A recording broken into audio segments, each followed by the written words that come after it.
Salam Dr. Hera, semangat dan berpikir positif.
Jumpa kembali dalam channel Dr. Hera. Salam Dr. Hera, semangat berpikir positif. Rekan-rekan channel Dr. Hera, kali ini kita jumpa lagi dan kita akan membahas masih tentang implementasi ranah mental kultural fokus pada pendidikan.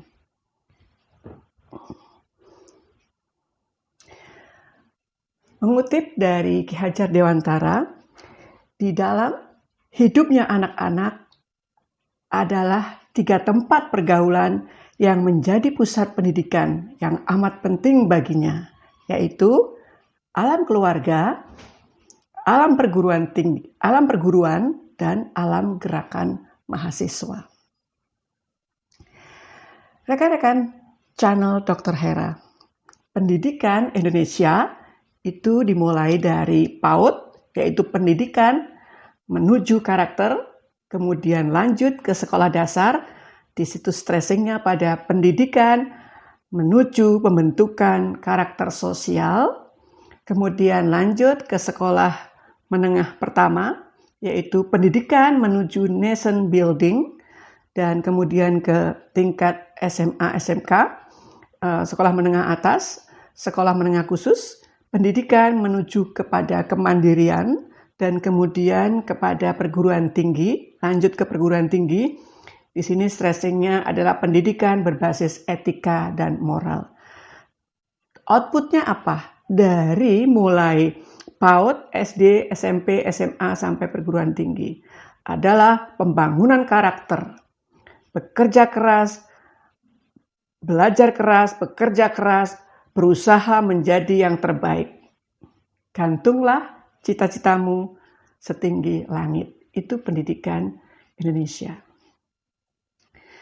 Rekan-rekan channel Dr. Hera, ternyata untuk membangun Indonesia menjadi kuat, ada 2 modal pembangunan negara bangsa ini. Indonesia merupakan desain peradaban yang kokoh kebangsaannya karena berparadigma Pancasila. Berpijak pada konstitusi, semangat proklamasi yaitu pembebasan atas penjajahan, Bhinneka Tunggal Ika itu pluralisme, Sumpah Pemuda Bersatu, Negara Kesatuan Republik Indonesia yang luas dan nirlaba, dan kemudian berwawasan Nusantara serta berwawasan kebangsaan. Untuk mencapai Indonesia dengan desain paradigma yang kokoh kebangsaannya, para pendiri bangsa sudah menuliskan dengan sangat baik di lagu Indonesia Raya, yaitu bangunlah jiwanya, bangunlah badannya.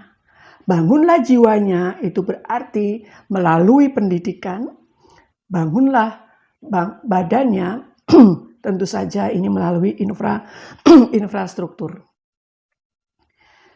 2 pembangunan itu bagi bangsa Indonesia sudah merupakan takdir dan itu berproses. Pembangunan jiwa atau pendidikan menjadi persoalan hidup dan matinya sebuah bangsa. Atau education is a matter of life and death for the entry of nation. Keduanya harus berjalan sejajar, seiring sejalan. Rekan-rekan channel Dr. Hera, kita sudah melihat bahwa pada kita sudah belajar dari sejarah sebelumnya bahwa pendidikan pada abad ke-19 itu bertujuan untuk mempersiapkan siswa dalam pekerjaan. Seorang guru harus mengajar sebanyak mungkin siswa dengan konten standar. Model kurikulum yang sesuai dengan tuntutan pasar tenaga kerja bersifat statis, linier, dan terstandarisasi. Itu abad 19. Kemudian masuk abad 20, pendidikan bukan hanya tentang belajar untuk pekerjaan, tetapi juga untuk pemenuhan individu. Kurikulum masih statis, linier, dan standar.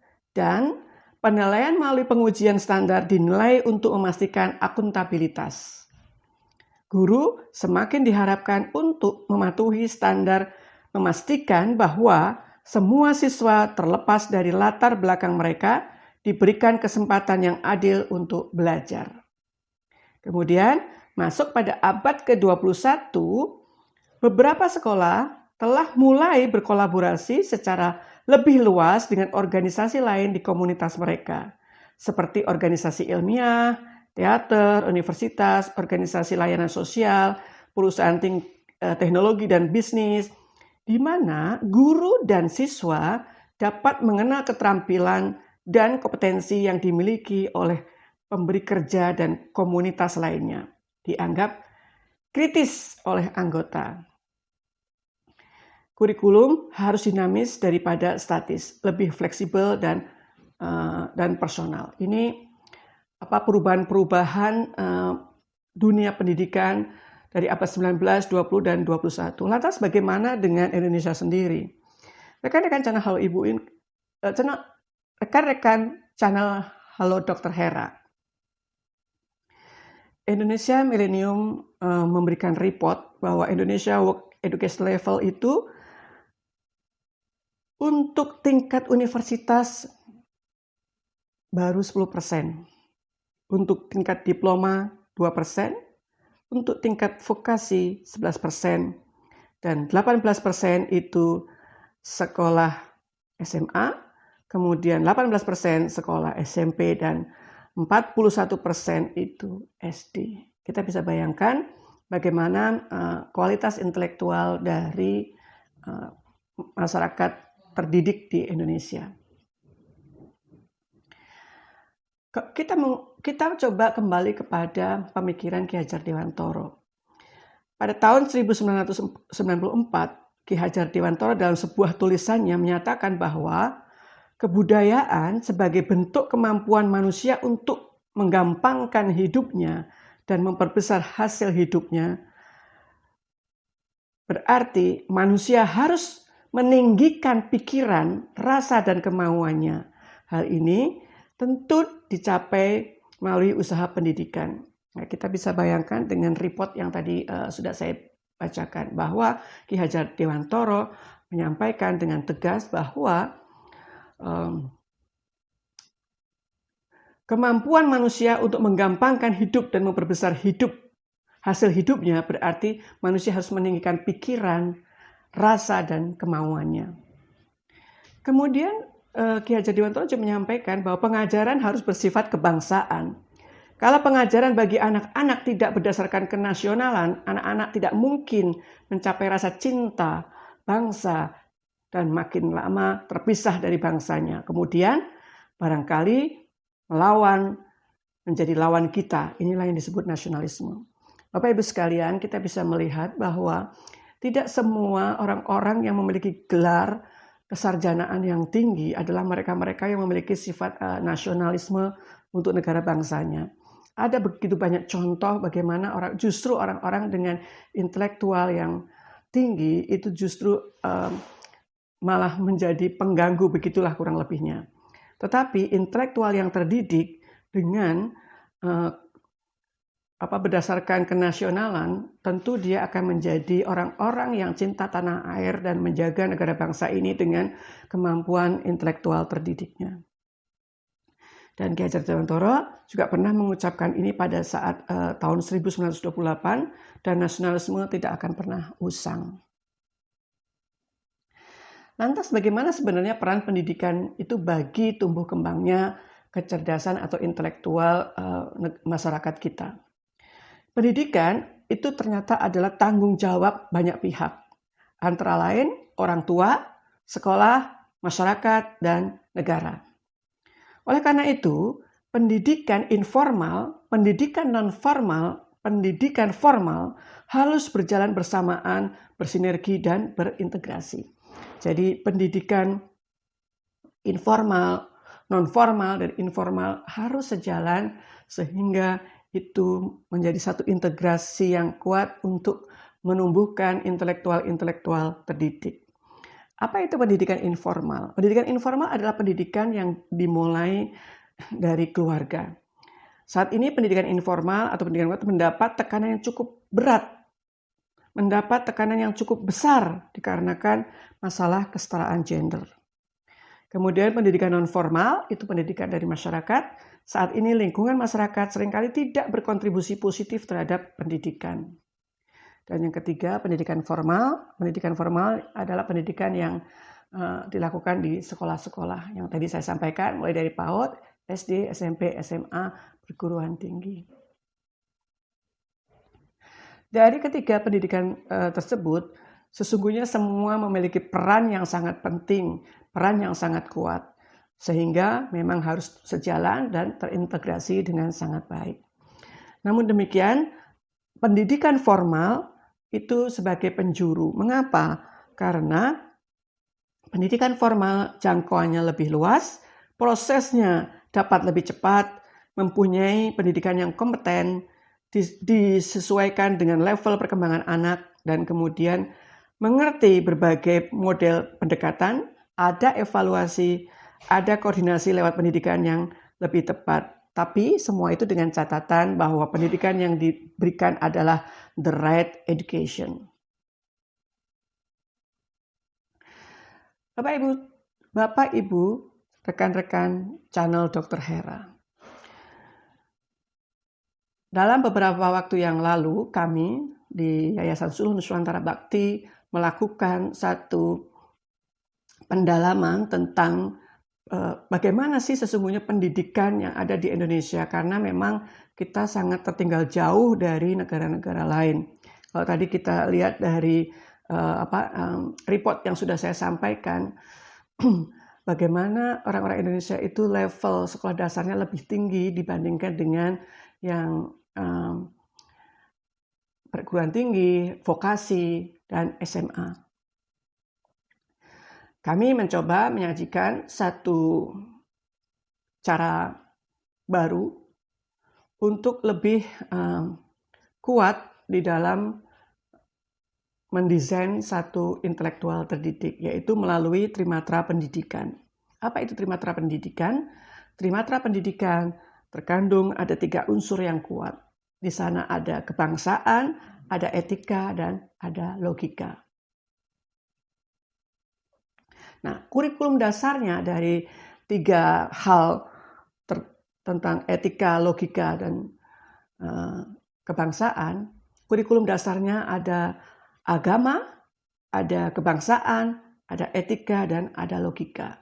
Beberapa waktu yang lalu saya membaca beberapa berita di media bahwa materi agama mungkin akan dihilangkan begitu ya. Nah, ini sebenarnya agama itu memberikan peran yang sangat kuat terhadap pembentukan pada kurikulum etika dan kebangsaan.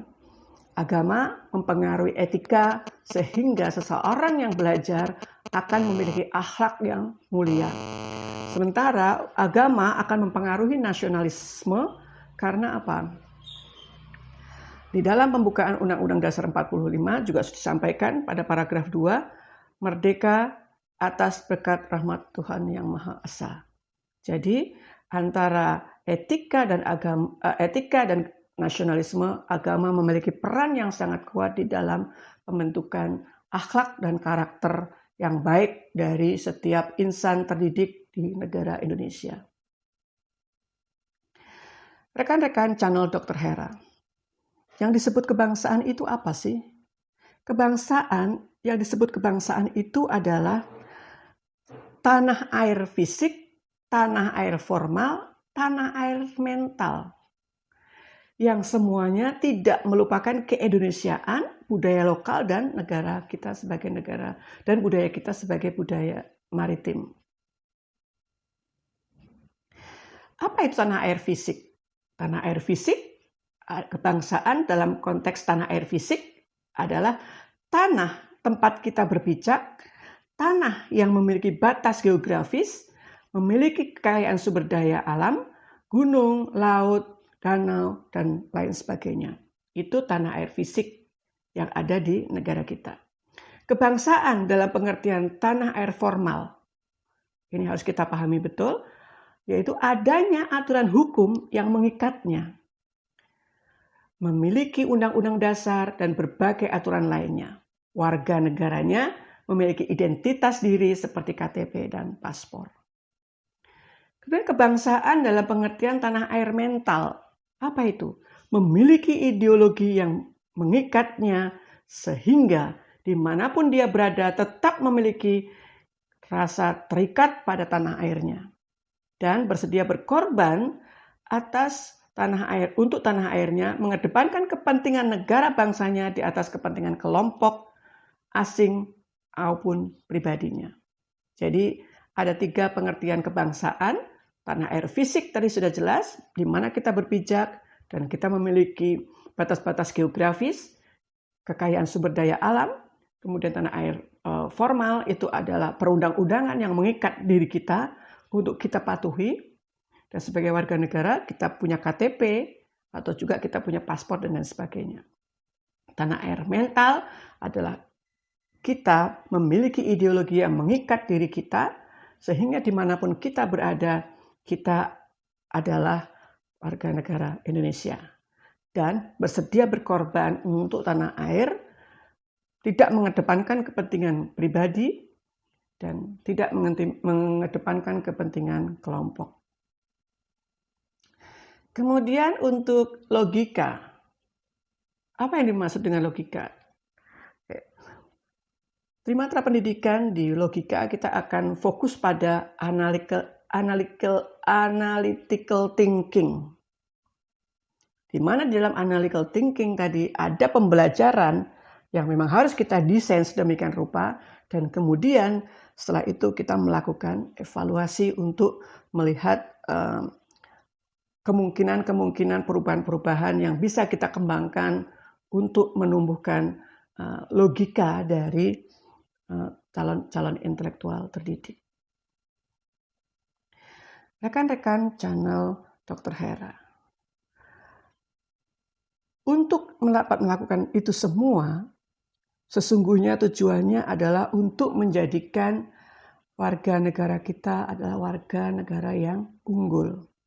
Nah, untuk menjadi warga negara yang unggul harus memiliki kompetensi dan karakter yang mulia. Saya katakan warga negara yang unggul, bukan pribadi-pribadi yang unggul. Karena tadi ada tanah air mental. Ki Hajar Dewantoro juga menyampaikan bahwa di dalam pembelajaran harus ada kenasionalan. Sehingga orang-orang terdidik yang ada di negara Indonesia bukanlah orang-orang pengkhianat bangsa. Atau orang-orang yang memanipulasi intelektualnya untuk kepentingan pribadi atau kepentingan kelompoknya. Sehingga di sini diperlukan kompetensi dan karakter yang mulia.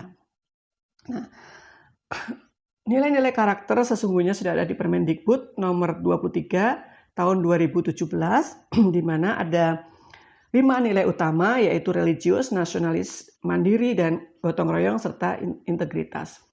Di dalam nilai-nilai utama 5 ini masing-masing dijabarkan dengan beberapa nilai.